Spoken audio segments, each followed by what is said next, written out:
Salam, kembali lagi bersama saya Yeter Nuldi ACT dari kelas KPN 19B.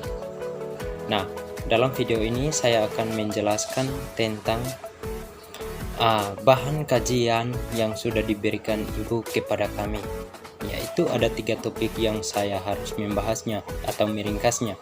Topik yang pertama adalah gangguan sirkulasi darah, dan yang kedua adalah gangguan keseimbangan cairan, dan yang ketiga adalah elektrolit serta asam basa tubuh. Nah, kita masuk pada pembahasan yang pertama atau topik yang pertama adalah gangguan sirkulasi darah. Nah, apa itu gangguan sirkulasi darah? Gangguan sirkulasi darah adalah kondisi ketidakkelancaran peredaran darah seseorang akibat gangguan pada jantung dan pembuluh darah.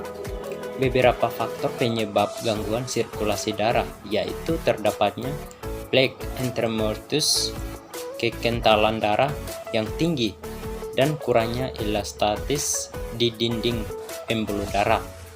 Nah, beberapa gangguan dapat menghambat sirkulasi darah seperti kondisi berikut ini, yaitu transbosis, embolus, infrak, perdarahan, shock, dan kongesti atau bendungan.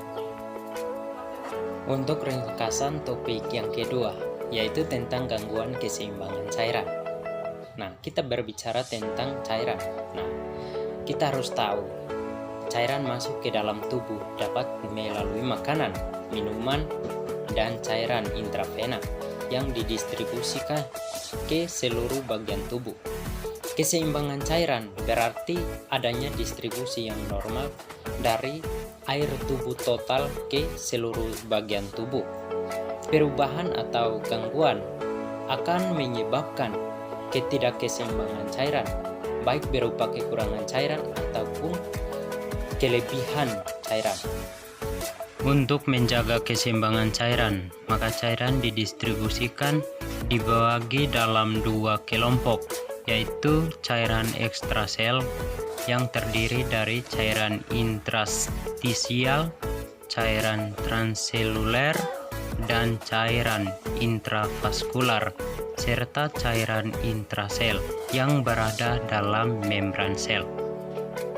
Gangguan keseimbangan cairan terdiri dari 2 jenis kekurangan berupa dehidrasi primer dan sekunder, serta kelebihan cairan berupa endema yang dapat terjadi disebabkan oleh penurunan tekanan osmotik, peningkatan tekanan hidrostatik seperti pada ibu hamil, penderita sirrosis hepatis, penderita gagal jantung, terlalu lama berdiri, radang, dan infeksi, serta kelebihan natrium.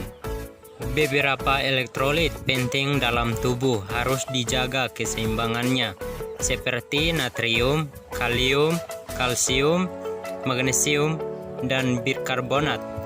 Bila saat elektrolit tersebut terganggu sehingga tidak seimbang, baik berlebihan maupun kekurangan, maka akan mengganggu tubuh dan menimbulkan berbagai gejala. Untuk ringkasan topik yang ketiga, yaitu elektrolit serta asam basa tubuh. Nah, gangguan keseimbangan asam basa tubuh. Keseimbangan asam basa tubuh. Proses terjadinya keseimbangan asam basa tubuh dilakukan dengan cara mengatur keseimbangan hidrogen dalam tubuh agar tetap dalam kondisi seimbang antara produksi hidrogen dan pembuangannya. Bila berlebihan dalam tubuh, maka ginjal memainkan peranan kunci untuk membuang hidrogen tersebut. Gangguan keseimbangan asam basa. Yang pertama, asedosis respiratorik. Asedosis respiratorik adalah kondisi di mana keasaman darah berlebihan karena penumpukan karbon dioksida dalam darah akibat dari gangguan fungsi paru-paru. Kecepatan dan kedalaman pernafasan, dapat mengatur kadar karbondioksida dalam darah sehingga kadar asam dalam darah seimbang. Penyebab pengeluaran karbon dioksida oleh paru-paru yang tidak adekuat akan menyebabkan terjadinya asidosis respiratorik sebagaimana terjadi pada penyakit paru berikut ini: pneumonia, emfisema, asam bronchioli, bronkitis kronis, dan undema. Paru bukan hanya penyakit paru yang dapat menyebabkan asidosis respiratorik, tetapi kondisi di mana pusat pernafasan tertekan juga dapat menjadi faktor penyebab. Hal tersebut seperti dialami oleh para pecandu narkotika atau narkoba, minuman obat tidur berlebihan, dan gangguan sistem saraf dan otot dada. Gejala yang dirasakan berupa sakit kepala dan rasa mengantuk yang akan berlanjut menjadi penurunan kesadaran dan koma jika keadaannya semakin memburuk. Kondisi ini akan membuat ginjal berusaha untuk mengkompensasi asidosis dengan menahan ekskresi bikarbonat yang bersifat basah keluar dari ginjal. Dengan demikian diharapkan kondisi asidosis yang berarti kelebihan. Demikian dari video saya ini. Dalam pembahasan ini mungkin masih banyak kekurangan atau tidak sesuai dengan kehendak ibu. Saya mohon maaf.